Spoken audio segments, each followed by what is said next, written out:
Treneri, sveikinu su pergalė ir išlygino seriją 2-2. Nežinau, kokios mintis apie rungtynių eigą? Dėkui už sveikinimus.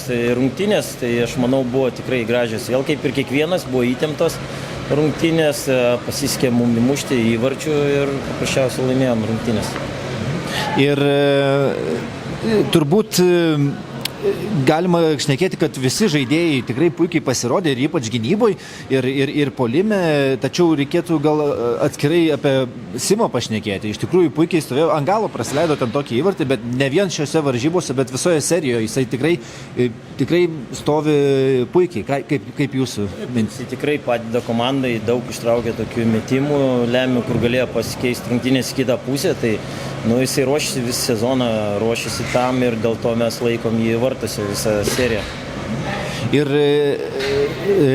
buvo išvarytas rungtynėse Kirilas Strukas, tačiau iki išvarimo atrodo, kad jisai labai gerai stabdė Tadą Kumuliauską ir gana fiziškai. Ar buvo jam tokia užduotis ir ar apskritai jūs turite tokį kaip atskirą dėmesį Tadui?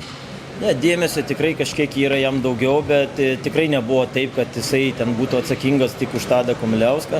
Ten tos minutės, nežinau, teisėjai nusprendė vienaip, mes solo pažiūrėjom video, mums atrodo kitaip, bet čia jau nieko nepakeisi, tai reikia žaisti toliau. Ir dabar kažkas, ką pakeitėt po Kauno, tikrai veikia, tačiau dabar išvyka į Elektrėnus, ten lengva tikrai nebus.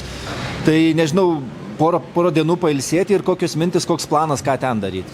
Iš tikrųjų peržiūrėsim rungtynės, pažiūrėsim, kažkur reikia ar kažką pakoreguoti, bet čia aš manau, paskutinės rungtynės ne kiek taktika lems, nes visi vieni kitus puikiai pažįsta. Aš manau, čia lems charakteris ir viskas nuo galvos. Ačiū. Prašau.